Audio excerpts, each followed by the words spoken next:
Hello प्यारे बच्चे, मैं दीपक कुमार और आप लोग सभी को आपके खूबसूरत से चैनल ग्रो विद दीप में स्वागत है। मैं साइंस का क्लास 10th का एक वीडियो लेकर आया हूं और इसमें साइंस से रिलेटेड सारे क्वेश्चंस को डिस्कस करूंगा। तो आइए समझते हैं। क्लास 10th के फिजिक्स का वीडियो ऑब्जेक्टिव वीडियो होगा और इस प्रकार से क्लास 10th के साइंस के लिए एक और सीरीज मैं प्लेलिस्ट में कर चुका हूं और आप वहां जाएं और उस वीडियो को देखें और इस चैनल को ज़्यादा से ज़्यादा बच्चों तक शेयर करें। मैं क्लास 10th, 11th और 12th के सभी बच्चों के लिए हर एक ऑब्जेक्टिव मैथ्स और फिजिक्स यानी साइंस का हर एक ऑब्जेक्टिव वीडियो लाऊंगा या उसका सब्जेक्टिव, उसका थ्योरी, उसके कॉन्सेप्ट का वीडियो लाऊंगा। बस इसी तरीके से आपका प्यार मिलता रहे। और आइए फिर से शुरू करते हैं उसी क्लास 10th के सीरीज को आगे कंटिन्यू करते हुए। पहला प्रश्न है यहाँ पर कि किसी गोलीय दर्पण तथा किसी पतले गोलीय लेंस दोनों की फोकस दूरियां -15 सेंटीमीटर है तो दर्पण तथा लेंस संभवतः। प्रश्न में कह रहा है कि एक स्फेरिकल मिरर है, गोलीय दर्पण है, दूसरा गोलीय स्फेरिकल लेंस है, गोलीय लेंस है और दोनों की फोकस दूरी -15 सेंटीमीटर। दोनों की फोकस दूरी निगेटिव है जी, दोनों की फोकस दूरी निगेटिव है तथा लेंस खूब क्या सकते हैं। ऑप्शन में आपको दिया है दोनों अवतल होगा, दोनों उत्तल होगा, एक अवतल तथा दूसरा उत्तल होगा, दूसरा उत्तल और लेंस अवतल होगा। तो आपको ये पता होगा, यदि आप निर्देशांक चिन्ह परिपाटी पढ़े होंगे तो आपको ये बहुत अच्छे से जानकारी होगा कि निगेटिव फोकस किसका होता है, किस दर्पण का फोकस निगेटिव होता है। तो आपको पता होगा कि अवतल दर्पण का जो फोकस होता है वो निगेटिव होता है। अवतल दर्पण का फोकस क्या होता है, निगेटिव होता है। तो ये दर्पण तो अवतल हो गया, साथ में अवतल लेंस का भी फोकस निगेटिव होता है। तो फिर ऑप्शन नंबर कौन सही उत्तर होगा? ऑप्शन नंबर ए इसका सही उत्तर होगा। यानी आप याद रखेंगे कि इसका ऑप्शन नंबर ए सही उत्तर है। दोनों अवतल होगा, लेंस भी अवतल, दर्पण भी अवतल, दोनों का फोकस निगेटिव होता है। चलिए नेक्स्ट प्रश्न है।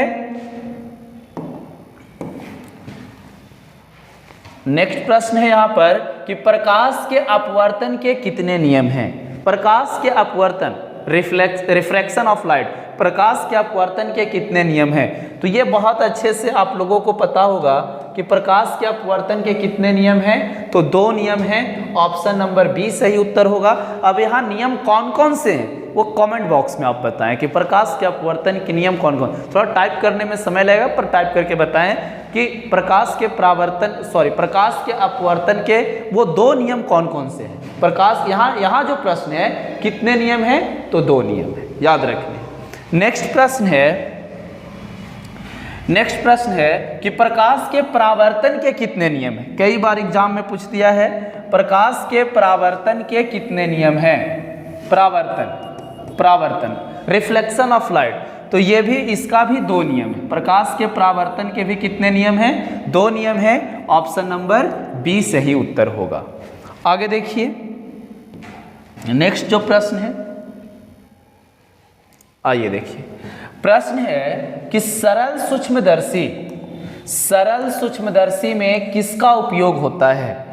सरल सूक्ष्मदर्शी में उपयोग किसका होता है ये पूछा है। अवतल दर्पण, अवतल लेंस, उत्तल दर्पण, उत्तल लेंस।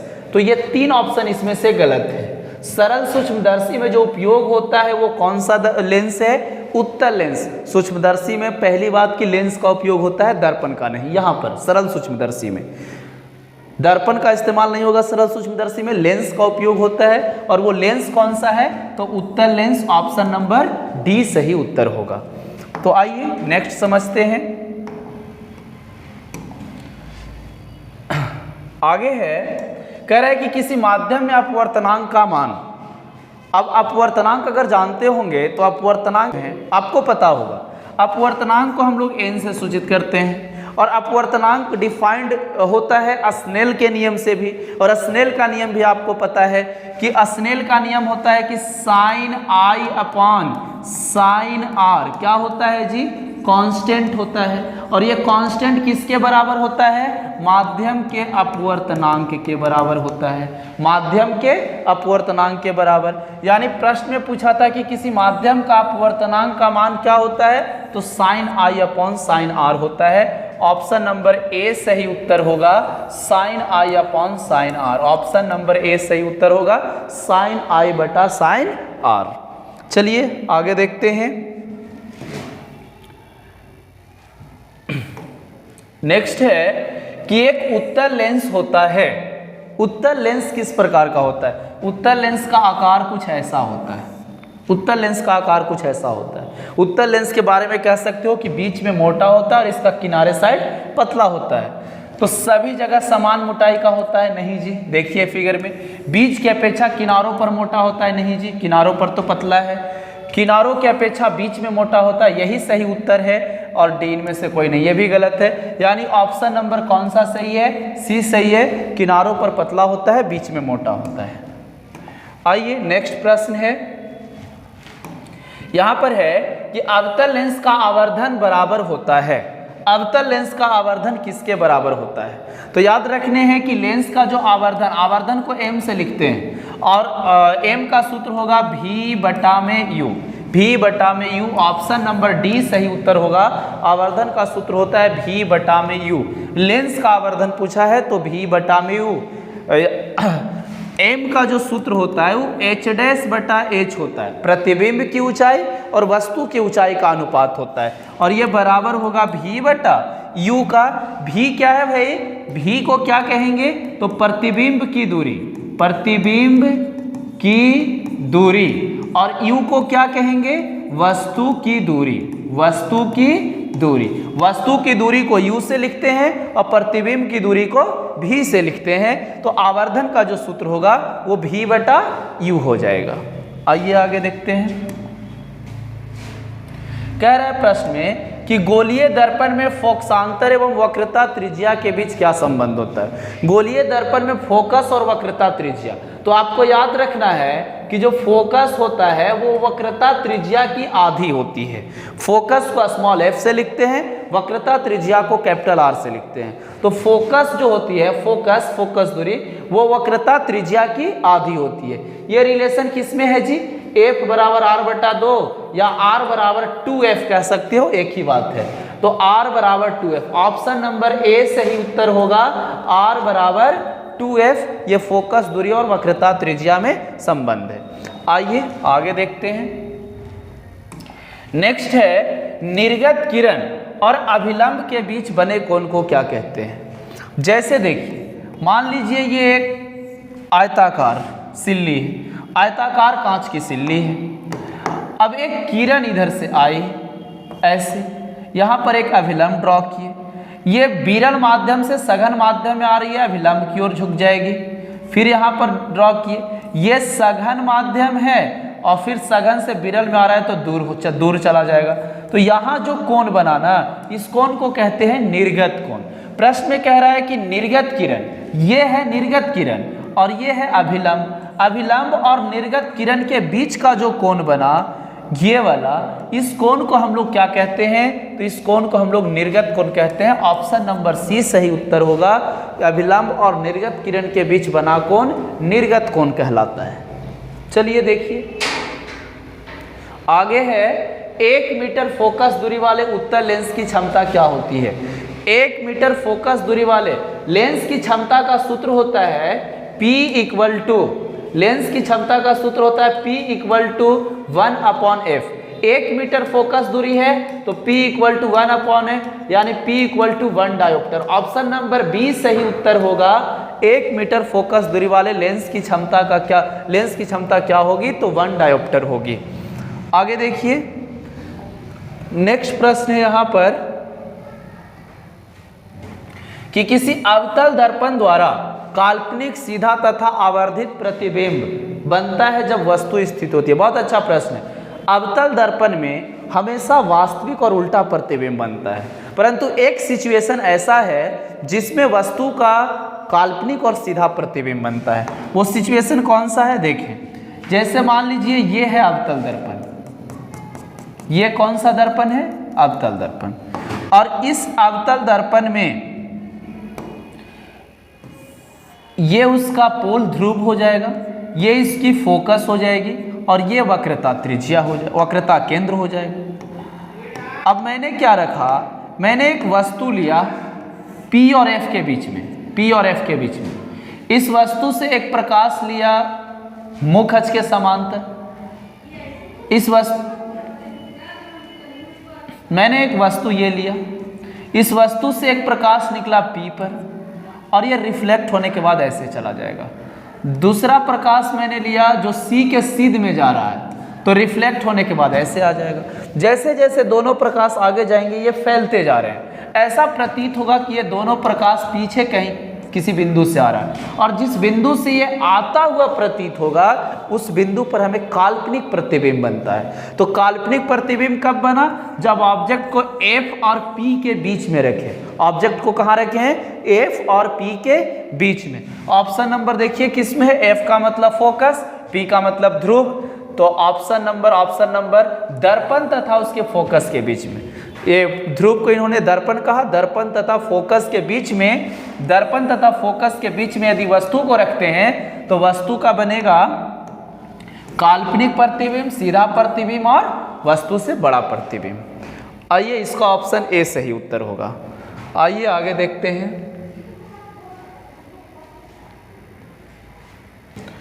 कह रहे हैं कि किस दर्पण द्वारा प्रतिबिंब सीधा एवं छोटा बनता है? किस दर्पण द्वारा प्रतिबिंब? तो याद रखने है कि हमेशा काल्पनिक, हमेशा सीधा और छोटा प्रतिबिंब किस दर्पण द्वारा बनते हैं? तो उत्तल दर्पण द्वारा। हमेशा याद रखना है। उत्तल दर्पण है ये, इसके सामने एक वस्तु रखा, एक समांतर किरण लिया, ये F है, ये C है। ये किरणें कहाँ से होती जाती दिखेंगी?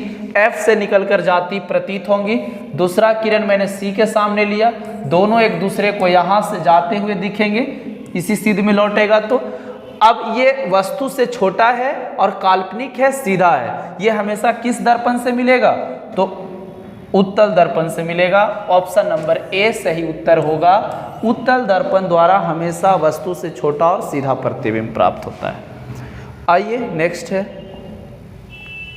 यहाँ इसमें है कि उत्तल दर्पण से बना प्रतिबिंब होता है। उत्तल दर्पण से किस प्रकार का प्रतिबिंब बनता है? तो उत्तल दर्पण से मैंने अभी बताया काल्पनिक, छोटा और सीधा। उत्तल दर्पण से काल्पनिक बनेगा और वस्तु से छोटा प्रतिबिंब बनेगा। ऑप्शन नंबर इसका भी कौन सा सही उत्तर होगा? ए। याद रखने, उत्तल दर्पण में हमेशा वस्तु से छोटा, काल्पनिक और सीधा प्रतिबिंब बनता है। तो काल्पनिक और छोटा, ऑप्शन नंबर ए सही उत्तर होगा उत्तल दर्पण के लिए। आगे देखें, कह रहा है कि निम्नलिखित में से किस दर्पण द्वारा किसी वस्तु का वास्तविक प्रतिबिंब प्राप्त किया जा सकता है? किस दर्पण में वास्तविक प्रतिबिंब मिलता है? अभी अभी मैंने बताया कि उत्तल दर्पण में सिर्फ और सिर्फ काल्पनिक प्रतिबिंब बनता है, वस्तु से छोटा और इससे बड़ा। उत्तल दर्पण का उपयोग कहाँ होता है? कमेंट में जरूर बताएंगे। उत्तल दर्पण का उपयोग किस चीज में किया जाता है? आप कमेंट में बताएंगे, मैं आपका उत्तर चेकआउट करूंगा। तो इसमें है कि किस दर्पण द्वारा वस्तु का वास्तविक प्रतिबिंब। गोलीय दर्पण दो प्रकार के, अवतल दर्पण, उत्तल दर्पण, और एक होता है जो समतल दर्पण होता है जिसकी सतह समतल है, प्लेन है। समतल दर्पण में भी काल्पनिक प्रतिबिंब बनता है और उत्तल में भी काल्पनिक बनता है। तो फिर अवतल एक ऐसा दर्पण है जिसमें वास्तविक और काल्पनिक दोनों बनता है, परंतु वास्तविक प्रतिबिंब प्राप्त करने के लिए अवतल दर्पण का ही इस्तेमाल करेंगे। ऑप्शन नंबर बी सही उत्तर होगा। अवतल दर्पण में वास्तविक प्रतिबिंब प्राप्त होता है। आइए आगे देखते हैं। आगे का प्रश्न है कि निम्नलिखित में से किसमें बड़ा और वास्तविक प्रतिबिंब बनता है? ओए मैंने तो अभी बताया ना कि वास्तविक प्रतिबिंब सिर्फ और सिर्फ अवतल दर्पण में बनता है। वास्तविक प्रतिबिंब अवतल दर्पण में वस्तु के बराबर भी बनता है, वस्तु से छोटा भी बनता है और वस्तु से बड़ा भी बनता है। तो ऑप्शन नंबर इसका भी अवतल दर्पण उत्तर होगा। ऑप्शन नंबर सी इसका सही उत्तर होगा। अवतल दर्पण में वास्तविक और बड़ा प्रतिबिंब बनता है। आइए नेक्स्ट देखते हैं। यहां है समतल दर्पण द्वारा बना प्रतिबिंब। इसका भी मैंने अभी डिस्कस किया। समतल दर्पण में सिर्फ और सिर्फ काल्पनिक प्रतिबिंब बनता है और वस्तु के बराबर बनता है। कैसा बनता है? वस्तु के बराबर और काल्पनिक। तो काल्पनिक किधर है? काल्पनिक होता है, काल्पनिक हमेशा काल्पनिक होता है। ऑप्शन नंबर बी सही उत्तर होगा। हमेशा काल्पनिक प्रतिबिंब बनता है समतल दर्पण द्वारा। आगे देखिए, नेक्स्ट प्रश्न है, किसी वस्तु का आवर्धित प्रतिबिंब, आवर्धित का मतलब होता है बड़ा, किसी वस्तु का बड़ा प्रतिबिंब किस दर्पण में बनेगा? तो इस प्रश्न को भी मैंने डिस्कस किया। बड़ा, छोटा और बराबर तीनों प्रकार का जो प्रतिबिंब बनता है वो अवतल दर्पण में बनता है। बड़ा सिर्फ और सिर्फ अवतल दर्पण में बनता है, उत्तल में हमेशा छोटा, समतल में वस्तु के बराबर। तो यहाँ बड़ा के लिए पूछ रहा है, आवर्धित के लिए पूछ रहा है, तो ऑप्शन नंबर ए सही उत्तर होगा, अवतल दर्पण, अवतल दर्पण। आइए नेक्स्ट है, काल्पनिक प्रतिबिंब हमेशा सीधा बनता है। काल्पनिक प्रतिबिंब हमेशा सीधा बनता है। ऑप्शन नंबर ए सही उत्तर होगा। वास्तविक उल्टा बनता है। ये जो उल्टा प्रतिबिंब है ये वास्तविक प्रतिबिंब है और सीधा जो होता है वो काल्पनिक होता है। आगे देखें, किस दर्पण में हमेशा आभासी और छोटा प्रतिबिंब बनता है? फिर से वही प्रश्न, कौन सा दर्पण है जिसमें काल्पनिक, आभासी का मतलब काल्पनिक होता है, काल्पनिक, किस दर्पण में काल्पनिक और छोटा प्रतिबिंब बनता है? तो उत्तल दर्पण में। ऑप्शन नंबर बी सही उत्तर होगा। उत्तल दर्पण में हमेशा काल्पनिक और सीधा प्रतिबिंब बनता है। आगे देखें, फिर है कि गोलीय दर्पण के ध्रुव और फोकस के बीच की दूरी को क्या कहते हैं? गोलीय दर्पण के ध्रुव, गोलीय दर्पण में कोई भी हो सकता है, अवतल या उत्तल। तो अवतल दर्पण है, इसका ये ध्रुव है और इसका ये फोकस है। ध्रुव और फोकस के बीच की दूरी को क्या कहते हैं? ध्रुव और फोकस। तो ध्रुव और फोकस के बीच की दूरी को हम लोग फोकस दूरी कहते हैं। क्या कहते हैं? फोकस दूरी, फोकस दूरी कहते हैं। फोकस दूरी देखिए किस में ऑप्शन है, ये होगा फोकसांतर। इसी को हम लोग कहते हैं फोकस दूरी। तो ऑप्शन नंबर कौन सा सही उत्तर होगा? इसका बी सही उत्तर होगा, फोकसांतर। आगे देखें, नेक्स्ट प्रश्न, वक्रता त्रिज्या और फोकस दूरी में क्या संबंध है? यह प्रश्न मैंने अभी अभी डिस्कस किया था। वक्रता त्रिज्या r और फोकस दूरी f में क्या संबंध है? तो जो वक्रता त्रिज्या होता है फोकस दूरी की दुगनी होती है।